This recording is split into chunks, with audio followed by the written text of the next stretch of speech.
नमस्ते, मी मनीषा। तर आज आपण बनवणार आहोत ठेसा। तर ठेसा बनवायसाठी बघा मी मिरच्या घेतल्या त्या लाल अशा, हे पण लाल मिरच्या घेतल्या त्या, एक गड्डा लसूण घेतलाय सोलून, कोथिंबीर घेतल्या आणि शेंगदाणे घेतले। तर पहिला आपण मिरच्या मोडून घेऊया। तर या हिरव्या मिरच्या पिकलेल्या आहेत त्या बघा, त्या घेतल्या त्या मी। तर सगळ्या मिरच्या अशाच मोडून घेतल्या त्या। आता शेंगदाणे आपण पहिला भाजून घेऊया।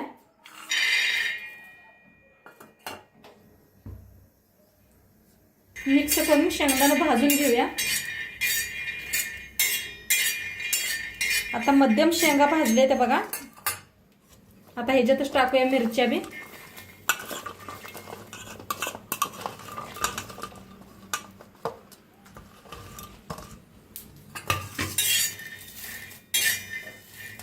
असं हलवून भाजून घेऊया, डाग पडत तर मिरच्या।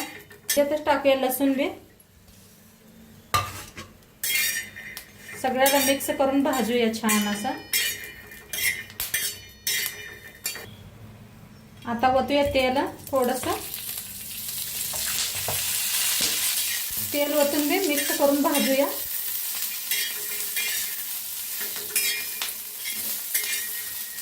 आता ओतूया थोडस तेल,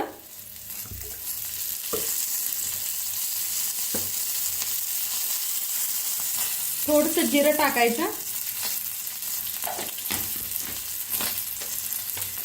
आणि मिक्स करून भाजून घेऊया जिऱ्याला।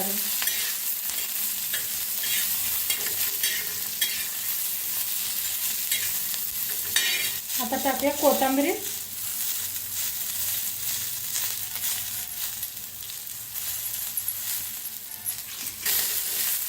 पुन्हा मिक्स करूया सगळ्याला।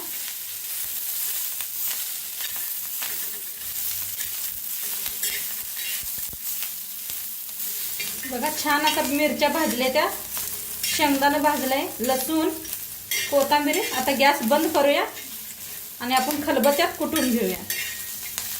आता घेतलाय बघा खलबत्त्यात, टाकूया ह्याला।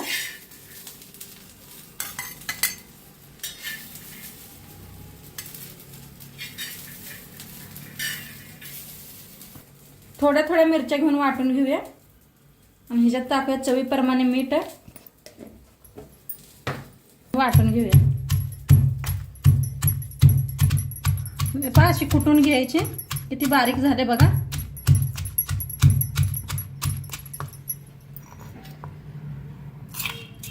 हे पहा किती मस्त झाले। आता याला एका वाटीत काढून घेऊया आपण। हे पहा किती मस्त झाले चटणी आपली, ठेसा म्हणू शकता।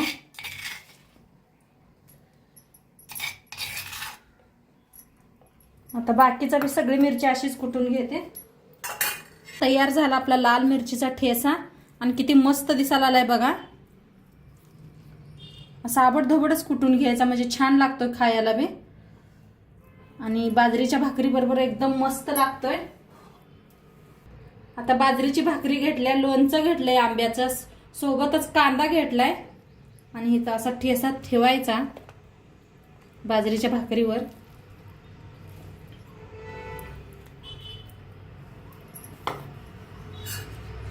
आणि ह्याच्यावर ओतायचं थोडस तेल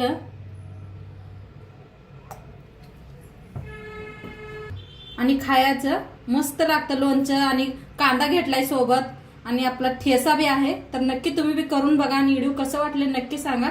चॅनलवर नवीन असाल तर चॅनलला सबस्क्राईब करा। उद्या भेटूया अशाच नवीन नवीन रेसिपी सोबत। तोंडपातूर खात राहा, मस्त राहा, बाय।